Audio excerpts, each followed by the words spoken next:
What's up, everyone? Welcome back to Real Talk NFT, where we talk all things Web3. Very excited today to have someone on that's kind of iconic in the space. He did something pretty prolific. Burnt Banksy, welcome to the show. Thank you, guys. Thank you for having me. It's great to be on. Thanks for joining us. And tell us a little bit about yourself, where your name derives from, because a lot of people probably don't know about this. It happened quite a while ago. Yeah, it definitely did. And we were kind of, before we started recording, kind of talking about this. But my name is Burnt Banksy.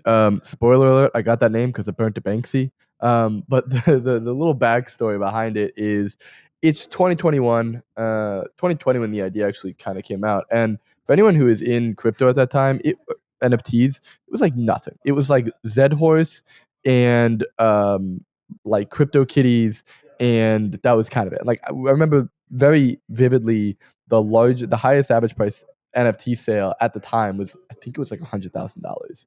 And this was like everyone had crypto, like punks were nothing. Nothing was anything, right? Like that was the time. And I had a ton, kind of like Brian and I were talking about, like we had a ton. We thought Gen 1s, it was awesome. But all my friends and family were like, well, what's the value in these stupid cats? And I was like, well, I think it's going to be digital art one day. And they're like, okay, our son's delusional. But so I've always been under the, and I'd say the way that I operate is very much like, fuck you, watch me kind of thing. And so you always get the thing, oh, it couldn't be real art if it's not in my living room and I can't hang it. I go, all right, fuck you, watch me. Here's something that is a Banksy. People know Banksy. So we bought a Banksy piece for $90,000. Sotheby's auction, perfect piece. It says, I can't believe you morons actually buy this shit on it. So absolutely perfect piece. Digitalized it and turned it into an NFT. And then we lit the original on fire and live streamed that. And we ended up selling that for about $400,000, where that was, for most of 2021, if not all of 2021, the highest average price NFT sale directly on OpenSea. And then I think 2 weeks after that, the Beeple thing happened. And then this was like, if anyone was there, Clubhouse was this magical thing of everyone in NFTs. And so after that, it was the Twitter tweet and the Nyan Cat and the Beeple auction, and really kind of what you saw NFTs are kind of started at that point in time. Nice. Thanks for starting the movement. We owe it to you. No, it's not just me. I would say Beeple was like the real one who put it on the map. Nice. Well, you are a crazy man, and we love you for it. And more recently, I think you might have burnt yourself on fire. I did also light myself on fire. Yeah, that's correct. For our $25 million Series A fundraise announcement. So what we know is that you love fire, a little bit of a pyromaniac, huh? Yeah, no, it's bad. I remember I was on an interview, I think it was like a month ago, and it was like a very serious crypto company. And I'm like talking to these people, and I was like, we all love fire. Like we always love setting things on fire and watching fire, just like watching things burn. And they're like, no, man, that's you. You're a pyromaniac. And like, I could feel them just very quickly be like, we don't want to work with this guy anymore. Well, we want to work with you. So, thank you. I mean, tell us, how did, during that time, was XION in your mind, or was it afterwards that you wanted to create something really special for the space?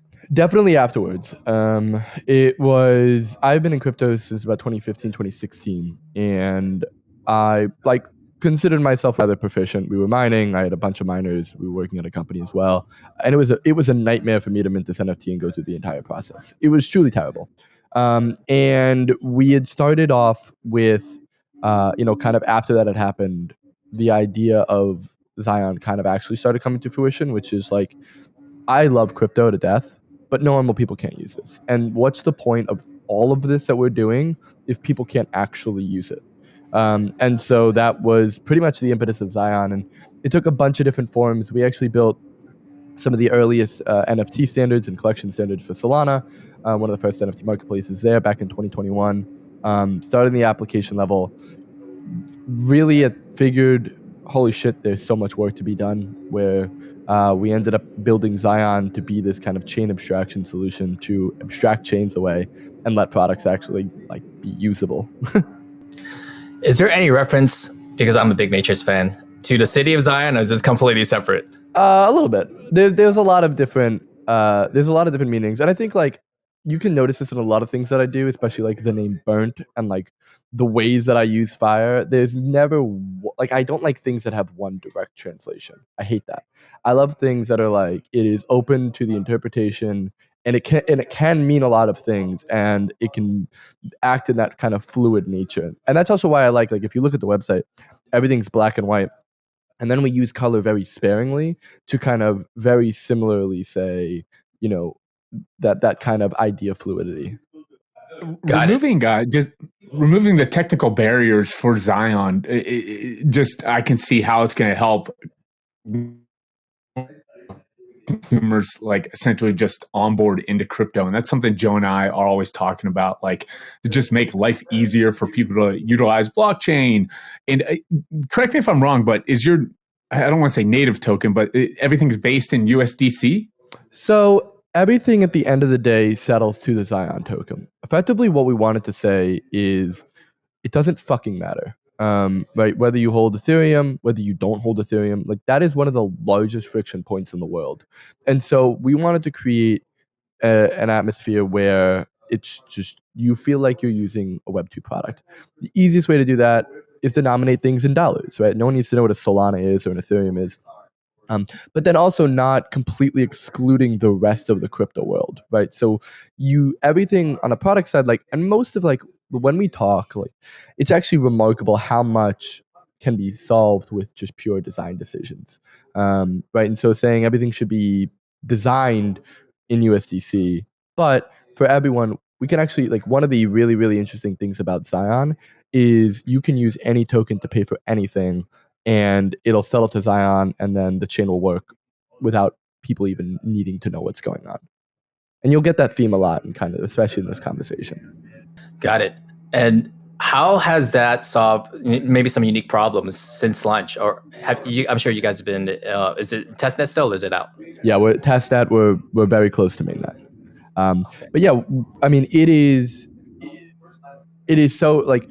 How many? Oh my god, that's such a loaded question. Like, we've been able to work with brands such as Uber and the North Face, and we've had over 40 million transactions and 3 million users. We've been able to work with other layer ones like Solana, Injective, and every time we do that, we break records of interchain accounts created, and then being able to do really exciting demos where not only do people need not know that they're interacting with one blockchain, they're interacting with two, but it doesn't matter, right? So it's like on a technical side, the shit we're doing is really fucking cool, and the shit we're able to do is really fucking cool. But on a practical side, the shit we're able to do is really fucking cool. Nice. I see the word abstraction throughout the site, and when you're talking about the chain, can you tell us a little bit about that?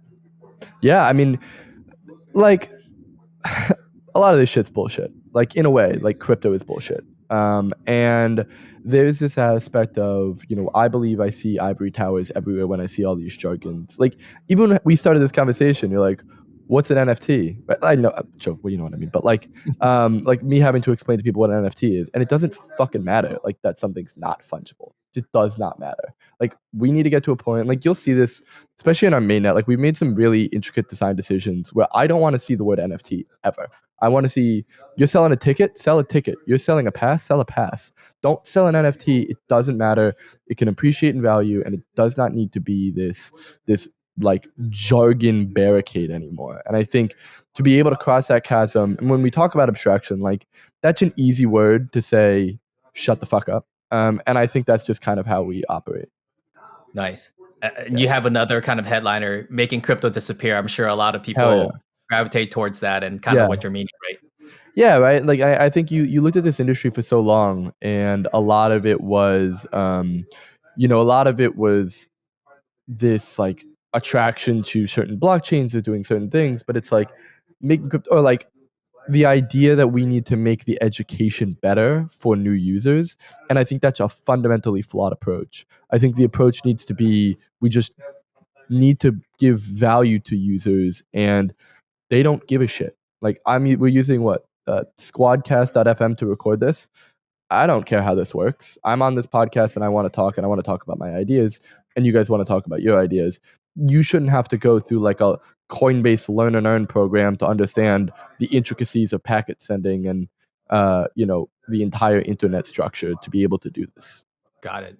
So you're primarily focusing on maybe I might be wrong, enterprises to help them dumb it down, right, for the average layperson. Kind of dumb it down is an interesting like phrase. I think there's a concept of dumbing it down, but then I think there's a concept of removing frictions as well. So like what I normally say is there's two things that need to be solved when we're talking about onboarding. There's like the functional and the frictional, which is like, hey, I have to go download a Phantom wallet and then I have to go to Coinbase and then I have to bridge my money. And then by the time I either doubled or halved my money, that's one aspect that I think needs solving. But then there's this aspect of like, okay, well, I'm entering this new world. I have to know what a wallet is. I have to know what the right wallet is. I have to know what a Solana is. I have to know what all this stuff is. And this is like, maybe that's like the dumbing it down, which is like, but I don't think it's dumbing it down. I don't even think it's making it like easier to comprehend. I think it's just saying this isn't really relevant information. You can, if I want to learn about it, you can, but let's just use products and let's just provide value. Hey, do you ever get pushback from like these native Web3 OG users that love decentralization, and now you're trying to just kind of bring it more mainstream and kind of make it more simple for everyone? Do you get a lot of pushback with what you're doing from these OG heads? Not necessarily, because I think I'm an OG head, and I think we've designed it from the perspective of an OG head. We've unironically designed it from the perspective of an OG head trying to go crypto mainstream. So for every like consumer ease, there's always an advanced option, right? Where yes, you can log in with email, but if you have a MetaMask and a Phantom wallet, you can do that. And it's funny is that you could actually add even more security to this. Because you could have multiple accounts kind of connected. You could really, really get extremely secure using Ledger, using all of this. And so it's designed by crypto nerds for mainstream. And I think, and again, like most of the things here are design decisions. Like I never want a user to need to see a wallet. I don't think that matters. There will be an advanced option to see wallets if you want. There will be a securities page if you want to swap out your private keys every 6 months. If you want to add multi-factor authentication, if you want to provide these very specific things. And then plus, at the end of the day, we are still like a blockchain, right? So you could still, you could still CLI it. Yeah. I think the industry as a whole has kind of evolved to what you're saying. Even with the Coinbase recent launch of Mr. Miggles, there wasn't even one mention of the word NFT at all, and people are kind of staring away from that. Yeah.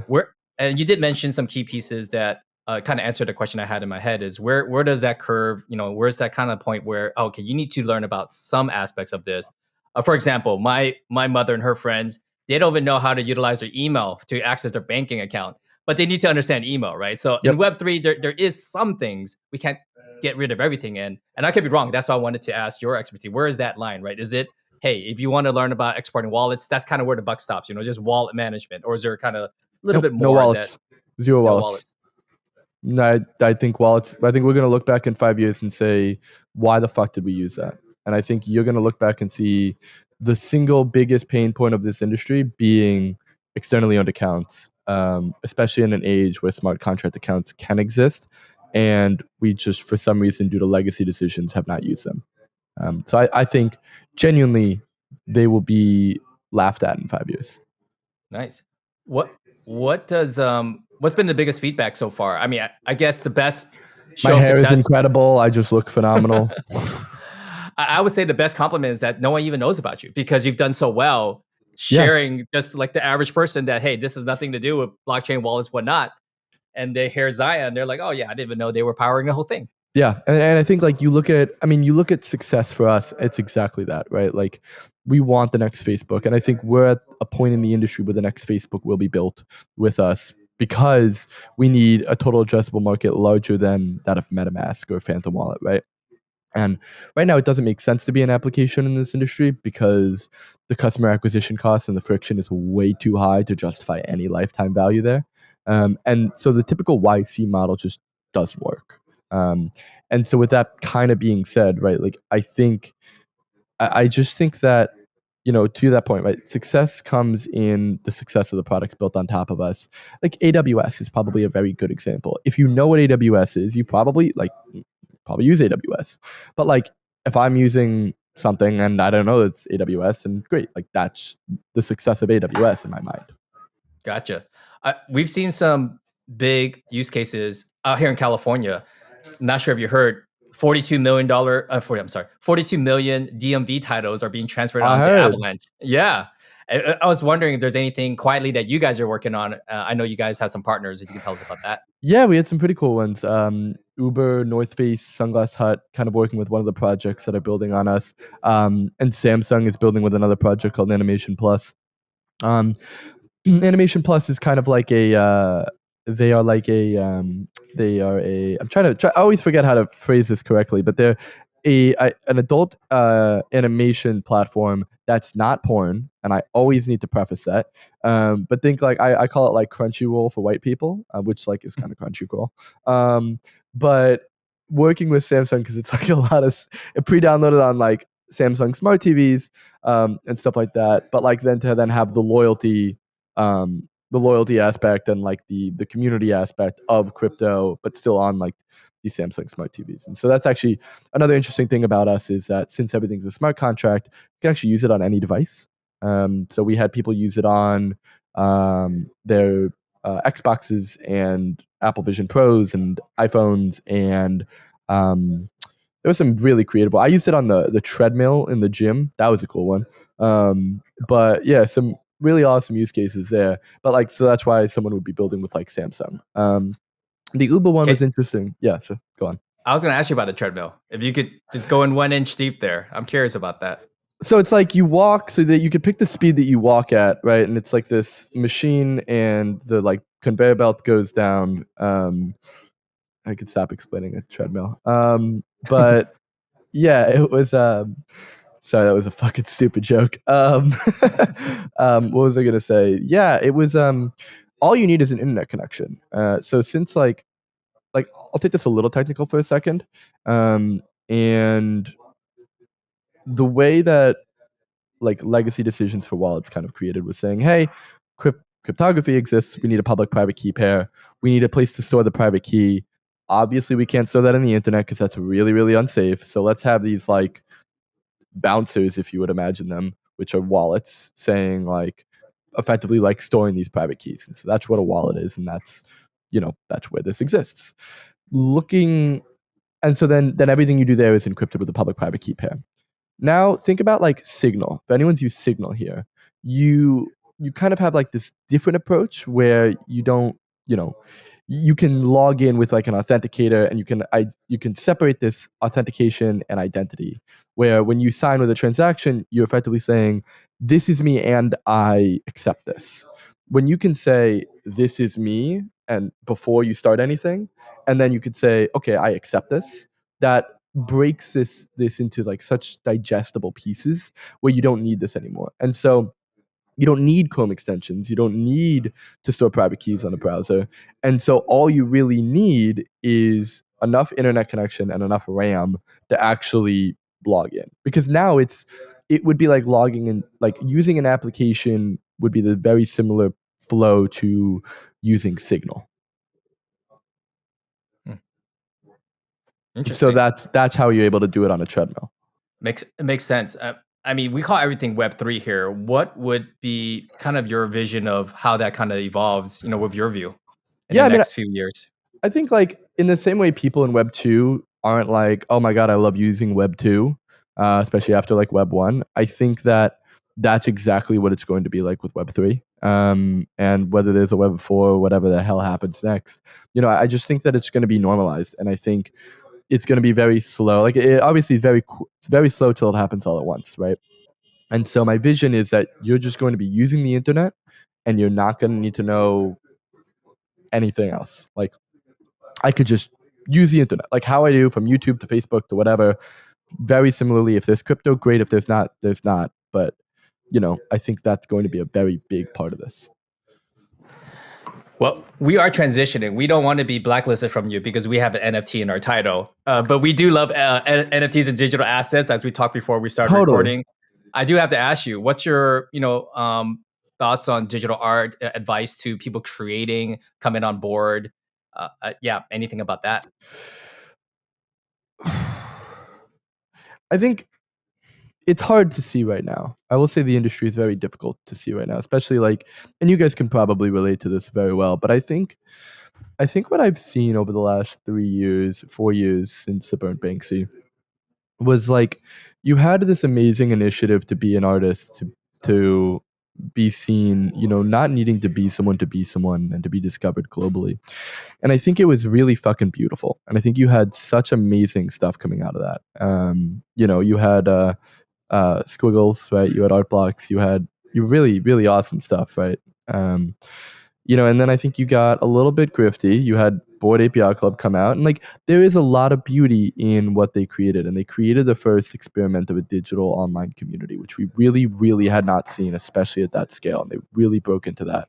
And then I think people took that concept and they kind of wrung it out like a wet towel till it was completely dried out. And then the issue with this industry is that it was founded on DeFi, and it was founded obviously with Bitcoin being cryptocurrency as the primary use case. And so I think that when you look at it now and where it happened after the crash of 2022, everything kind of reverted to a hyper financialization aspect of NFTs. And you lost a lot of the beauty and the creativity. And then you had Blur, and you had these trading programs, and then you had heavy, heavy fractionalization and then funding. And it was just not, the beauty was gone, and it was purely financialized. And I think very similarly, like, I don't think the word NFT is going to exist in 4 years, because I look at like ICO, which then became IEO, IDO, or like synthetics, which became RWAs, and like there's always going to be this transversion of that, right? And I think what NFTs will be is like, to our point, it's not going to matter, right? Like if you're selling a ticket, if you're selling a concert, make a good concert, right? If you're doing art, make good art. If you're making a movie, make good movies. The functionality and the underlying technology shouldn't matter.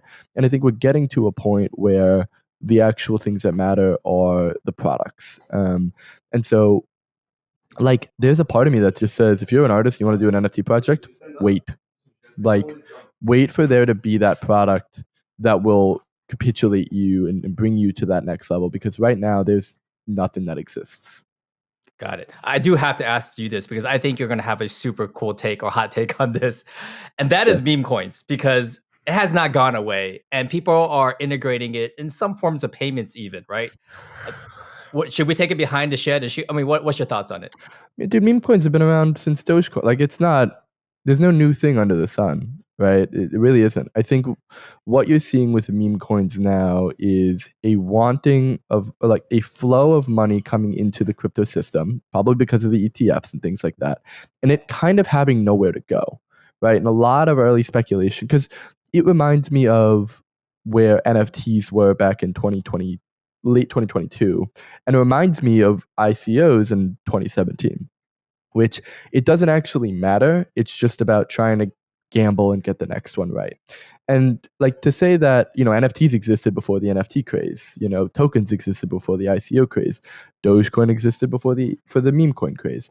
And I think really what you see is a lack of innovation in the sector in the last 3 years. And there being a velocity of monetary value coming into the system with nowhere to really go. Does that mean we should shoot it?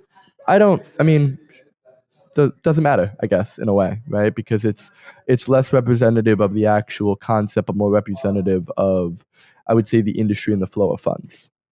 Gotcha. Yeah. Good take. Yeah, definitely seems more crypto native, right? Than more of the masses coming in and enjoying meme coins. I just had to ask because it hasn't gone away.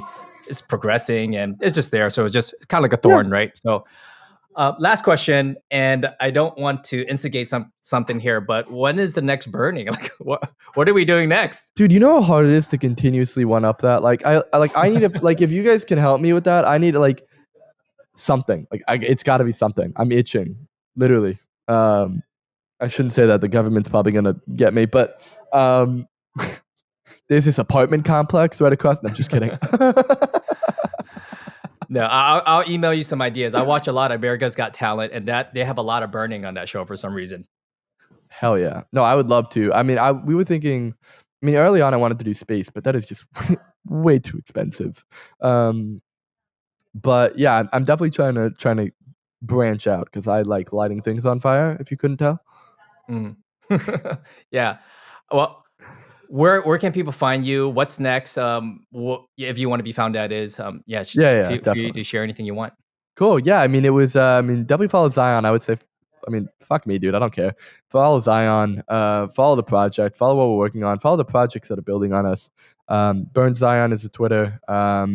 We have a cult. Love for people to join the cult. And yeah, I appreciate you guys having me on. This is a really, really awesome conversation. Thank you, Burnt Banksy. We can't wait to have you back. This is going to be exciting. Yeah, definitely.